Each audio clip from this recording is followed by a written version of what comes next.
Welcome to a program featuring interviews of state and federal candidates, as well as the incumbents from districts served by Clatsop, Marion, Polk, Tillamook, and Yamhill counties. I'm Ruth McEwen, an advisory council member serving Northwest Senior and Disability Services Advisory Council.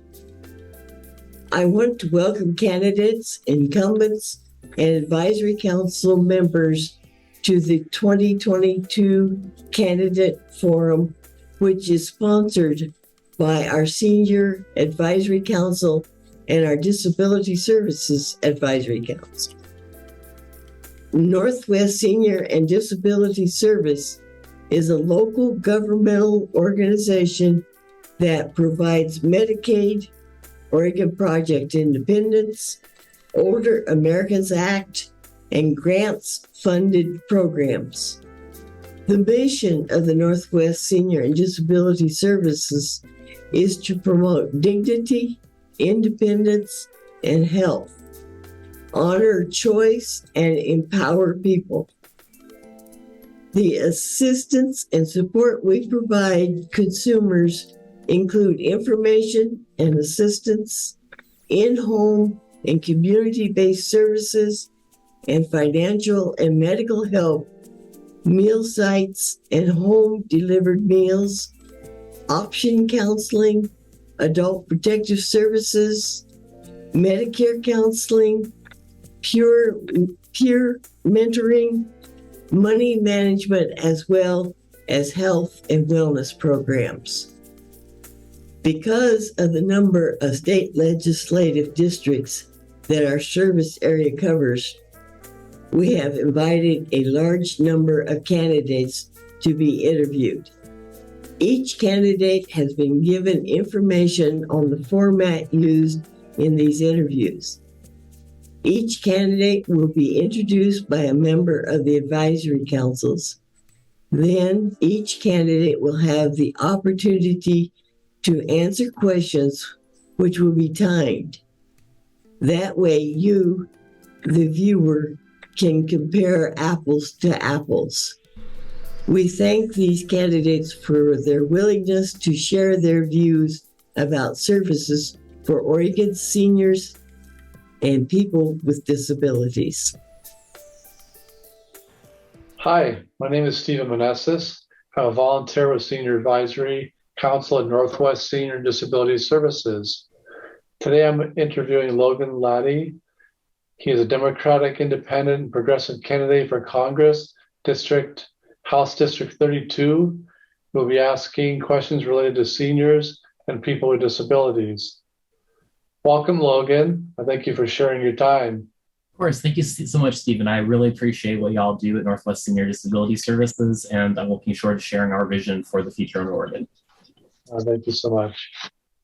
To start off, tell us about your platform and experiences that would encourage a senior or person with disabilities to vote for you. Yeah, thank you so much. So I am a small business owner. I run a consultancy that actually supports other small businesses in marketing, and I run volunteer programs for a couple nonprofits. And what I've realized through that time is if we are not creating a community really, and if we're not valuing diversity and including age diversity in all of our community organizations, but especially in our government programs, we are really taking away at the social fabric of what makes home home. When I walk down in downtown Tillamook where I live, or in Astoria where I work frequently, and all these shops or community organizations or organizations that were once staffed by people who are now living independently and are unable to continue in that volunteer capacity, I'm reminded every day of how important it was that they contributed so much to society and how we need to provide back and how we need to give back. I'm really working on three issues predominantly. The affordable housing crisis, especially around subsidized and middle housing. The education crisis we're having so that young people and people returning to the workforce are actually able to command the skills they need to earn a living wage, including for seniors who are able to work. and for fully funding the Oregon Health Plan and expanding coverage, being well aware that come this legislative session, we are going to be running out of some federal monies that we've been giving over the COVID pandemic. And we need to set up a transition plan to make sure that as many people are able to stay on health coverage for as long as possible while they find care that they can afford. Very good. The next question. Tell us what you know about OPI and how it improves the lives of seniors and people with disabilities. Yeah, I love OPI. And my impression of the program is that we are able to, through a little bit of state funding, we are able to provide certain care services to seniors who are living in their homes and need to be able to have some supportive services. That way they are able to live independently in dignity and not necessarily have to go to a long-term care facility or command even greater cares that they don't necessarily need otherwise. It's a great program that allows us to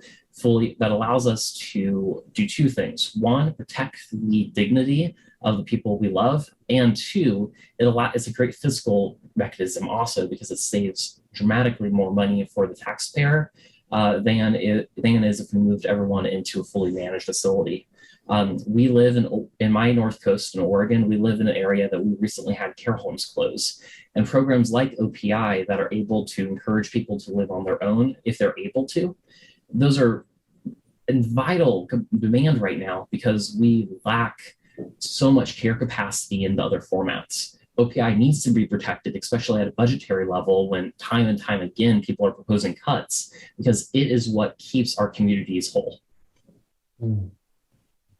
Thank you, Logan. The third question. How would you prioritize state funding, including funding that is matched with federal funds, such as Medicaid, for services to an increasing senior and people with disabilities population? Yeah, thank you, Stephen. I think it's very important in two respects. One, it's almost a dereliction of duty not to provide matching funds when you would receive so much from the federal government. I mean, as a state legislator, one of our goals is to provide safer communities and stronger communities. And our primary tool of doing that is through the legislative budget. And we need to be first and foremost looking to earn as much bang for the buck with our federal programs with Medicaid and Medicare especially. And the second thing that we really need to be thinking about is how can we as a state legislature provide backfill when the federal matching funding might fall short. You know, for the Oregon Trail Card, for example, we provide a little bit more than traditional stamp funding provides because we know if we didn't provide that funds, people in need would not be able to afford nutritious meals that the card provides. It's important for me as a legislature to, one, prioritize aspects that we can get matching funds so it's safer for all of our communities and more affordable. But secondly, that we can backfill and make sure that no communities are forgotten. And too often, this is our seniors and people with disabilities because they're less visible in the communities as they age, or especially in the case of people with disabilities, may not feel comfortable being fully in society at any one particular time due to stigma. It's important that we remember that they are our families, they are our neighbors, and to me, as a future state legislature, they are my electorate, and they need to be valued like everyone else, and we can't let them fall through the cracks. Thank you. Fourth question. During this time of increased risk of homelessness and food insecurities, what will you do on a state level so that seniors and people with disabilities no longer face a lack of accessible, affordable housing and receive appropriate nutrition? Yeah. I'm going to take these separately, but I understand that they are related. On the first one, when it comes to affordable housing, both subsidized housing and middle housing, one of the issues that a lot of seniors in my district face is that they have to work in order to maintain living standards. However, they are not able, because of that, they're not able to qualify for subsidized living. And what happens is they're falling through the cracks. And because of the way we're structuring some of our benefit programs, they're not able to earn as much of the benefits that we deserve and that we, in theory, want to provide because of the way that we structure it in brackets rather than it being gradual with the every additional dollar you earn. So that's one thing that just from a 1,000-foot level, as far as policy goes, I think that would be the most equitable way forward when we're designing new programs. One of the things that I'm particularly interested in is we are providing huge development subsidies for middle housing and low middle housing. And what this means is developers who are looking to build triplexes, condominiums, single family homes that are fairly small and packed together.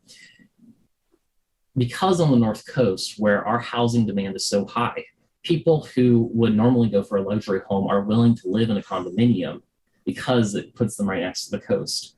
So what we're doing by providing subsidies without a means test is we are actually subsidizing second home rentals. We're subsidizing the investment market, and we are taking away homes from people who need it most. What I propose is that we continue with the subsidies, but we make sure that the very first sale, it goes to the families it was intended for, people making $90,000 or less, or going into the long-term rental market for at least 5 years. The second thing that I'm particularly interested in is if you are going to accept public subsidies, you need to adopt different standards that go above and beyond the traditional standards in order to make sure that these new properties are more accessible than ever.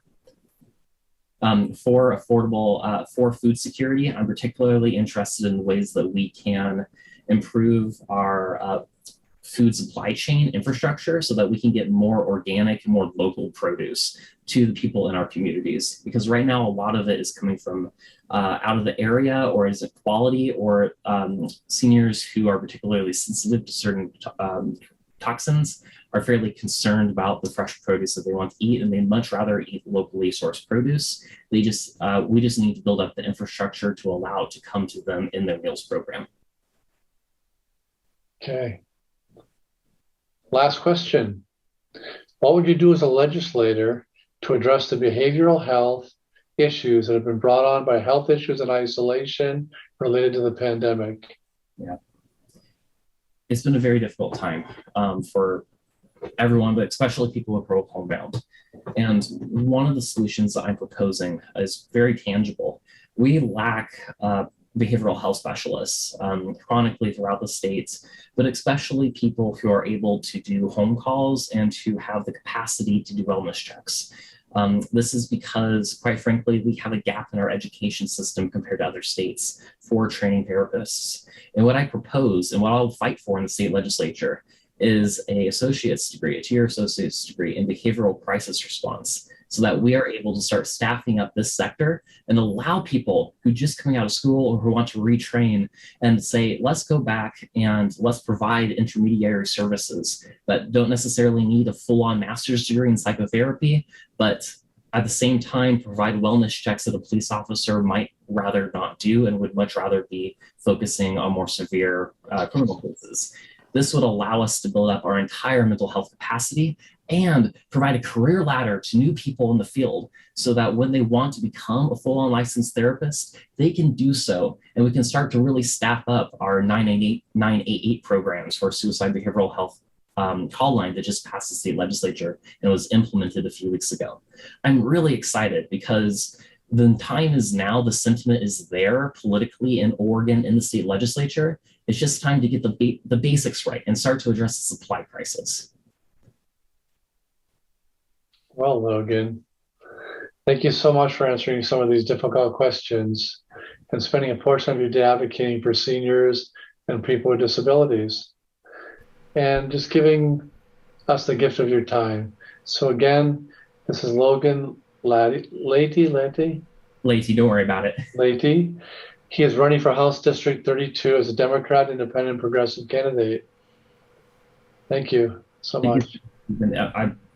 I'm honored to be able to speak with y'all today. Oh, thanks. Bye.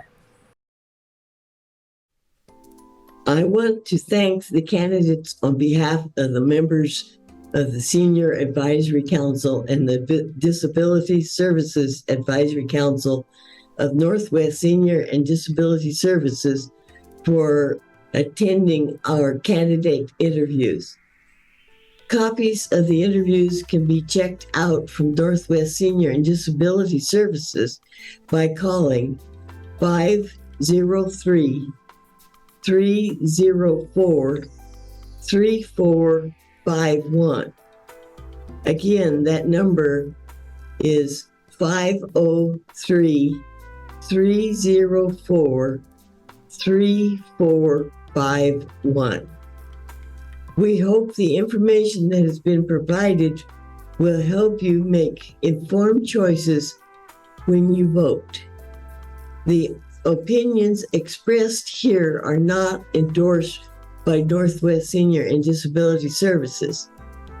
For more information or to get connected to services provided by Northwest Senior and Disability Services, please call 1-866-206-4799. Again, that number is 1-866-206-4799. The advisory councils for Northwest Senior and Disability Services would like to thank Capital Community Media for the production of the forum. Thank you for watching.